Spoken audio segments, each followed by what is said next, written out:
یہ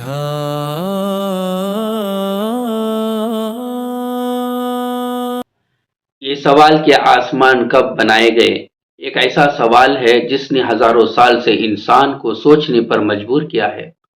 قرآن مجید میں کائنات کی تخلیق کے وقت کے بارے میں ایک ایسے انداز میں بات کی گئی ہے جو خاص بھی ہے اور نشانی بھی، جس میں 6 دن یا زیادہ صحیح کہے تو 6 ایام یعنی لمبے عرصے یا دور کا ذکر بھی ہے۔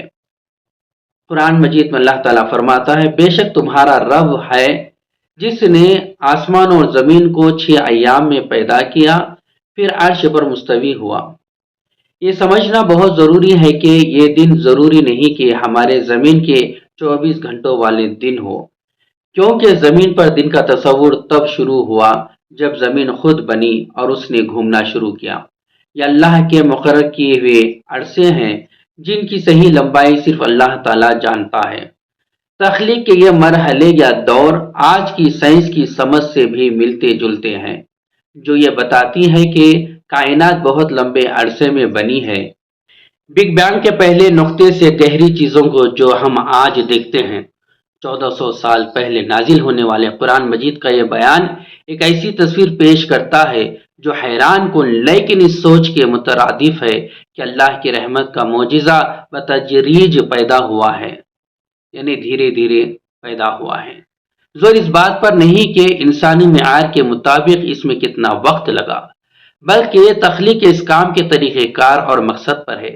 یہ تخلیق ایسی نہیں تھی کہ ایک لمحے میں ہو گئی، بلکہ ایک سوچا سمجھا عمل تھا جو بندے پر اللہ تعالیٰ کی حکمت اور بہترین ارادے کو ظاہر کرتا ہے۔ قرآن مجید میں آسمان و زمین کے جدا ہونے سے پہلے کائنات کی حالت بھی بیان ہوئی ہے، جس میں بتایا گیا ہے کہ یہ دونوں ملے ہوئے چیزیں تھیں جو بعد میں الگ ہوئی۔ کیا ان لوگوں کو جنہوں نے کفر کیا اس بات کی پرواہ نہیں کی کہ آسمان اور زمین ایک ہیں، پھر ہم نے اس کو الگ کر دیا اور ہر جاندار چیز کو پانی سے بنایا، تو کیا قبول نہیں کرے گا؟ ایک زبردست آیت ایسی ابتدا کی طرف اشارہ کرتی ہے جب ہر چیز ایک تھی، جسے بعد میں مفسرین نے تخلیق کے ابتدا سے جوڑا ہے۔ الگ ہونے کا یہ عمل تخلیق کے حصوں میں تقسیم کو ظاہر کرتا ہے جنہیں ہم آج تسلیم کرتے ہیں۔ آسمان کی تشکیل میں جیسا کہ ہم اسے دیکھتے ہیں، ایک بنیادی اصول تھا۔ بالآخر اگر آسمانوں کی تخلیق انسانی نقطہ نظر سے درست بھی ہے تو صرف اللہ کے پاس علم ہے۔ قرآن ہمیں یہ بنیادی فہم دیتا ہے، ایک سوچ سمجھ ایک حیرت انگیز عمل تھا جسے اللہ تعالیٰ نے انجام دیا۔ در حقیقت یہ کب کے بارے میں کم ہے، یعنی ہمارے حساب کے مطابق کتنے سال یا کتنے دن لگے، لیکن یہ کس اور کیسے کے بارے میں زیادہ خیال کرنا چاہیے۔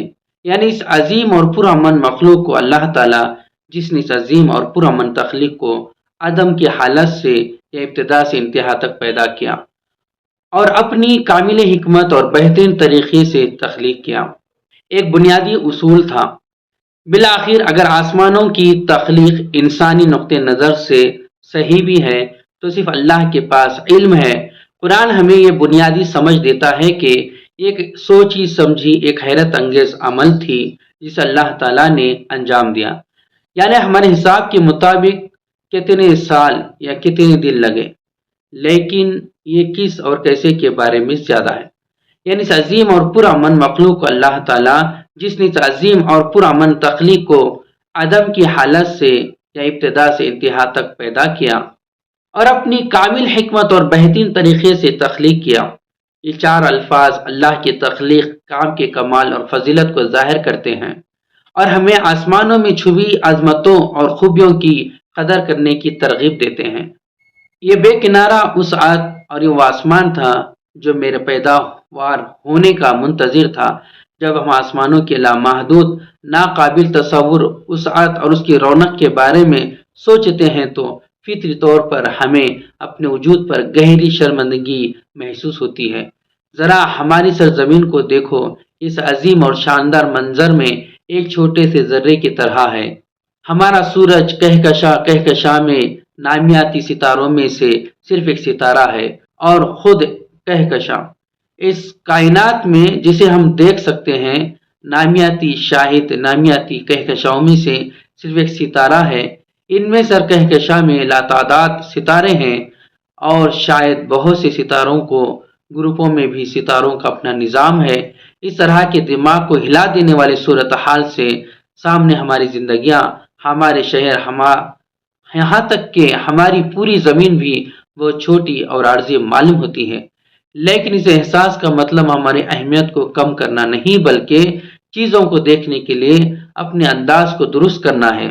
سمجھنے کی بات یہ ہے کہ اگرچہ ہم جسم کے لحاظ سے اس عظمت کے مقابلے میں کمتر ہیں، لیکن پھر بھی ہمیں عقل، ذہانت اور ایسی روح عطا کی جو اس عظمت کو سمجھ سکے اور اس کا احترام کر سکے۔ قرآن اکثر اس معجزے کا وجود کا ذکر کرتا ہے تاکہ انسان اللہ تعالیٰ کی عظمت، اس کے علم کو یاد کر سکے۔ اللہ تعالیٰ فرماتا ہے، کیا تم نہیں دیکھتے کہ اللہ تعالیٰ نے زمین کو، ہر چیز کو تمہارے لیے کٹ پتلی بنا دیا ہے، اور سمندر میں اس کے حکم سے چلنے والی کشتیاں بھی، اور اس نے آسمان کو زمین پر گرنے سے روک دیا، لیکن جب وہ حکم دے گا۔ آسمان کی اس بے حد وسعت کو دیکھنا ایک بہت بڑا، گہرا اور رومانوی تجربہ ہو سکتا ہے۔ یہ روزمرہ کی زندگی کی چھوٹی سی چھوٹی پریشانیوں کو بھی دور کر سکتا ہے، اور ایسی کسی بھی چیز سے بچا سکتا ہے جو بہت بھاری ہے اور ہمیشہ رہے گی۔ یہ ہمیں یاد دلاتا ہے کہ جس ہستی نے اس عظیم کائنات کو بنایا اور اس کی دیکھ بھال کی، وہی ہے جو ہماری زندگی کی چھوٹی چھوٹی چیزوں کا بھی خیال رکھتا ہے۔ یہ فہم اللہ کے ارادوں پر تحفظ اور بھروسے کے احساس کو جسم دے سکتا ہے۔ یہ جان کر کہ وہی طاقت جو کہکشاؤں کو اپنے راستے پر رکھ رہی ہے، وہ ہم پر بھی نظر رکھے ہوئے ہے۔ آسمان اللہ تعالیٰ کی صفات، اس کی قدرت، اس کی حکمت اور اس کے فن و فنون پر غور و فکر کرنے کا کینوس بن جاتا ہے۔ اس لیے آسمان کے نیچے ہمارا مقام ان لوگوں کے لیے ہے جو عاجزانہ شہادتیں دیتی ہیں، اظہار تشکر کرتے ہیں، اور جو سوچتے ہیں اور فکر کرتے ہیں۔ ہمیں حکم دیا گیا ہے کہ ہم اسے تلاش کریں، اس کے نشانیوں سے سیکھیں، اور اس علم کو اپنے خالق کے قریب ہونے کے لیے استعمال کریں۔ آسمان کی شان و شوکت کو دیکھ کر ہمیں چھوٹے بننے کا غم نہیں ہونا چاہیے، بلکہ اللہ کی قدرت اور اتنی خوبصورت دنیا میں اور بینائی کی نعمت کا شکر ادا کرنا چاہیے۔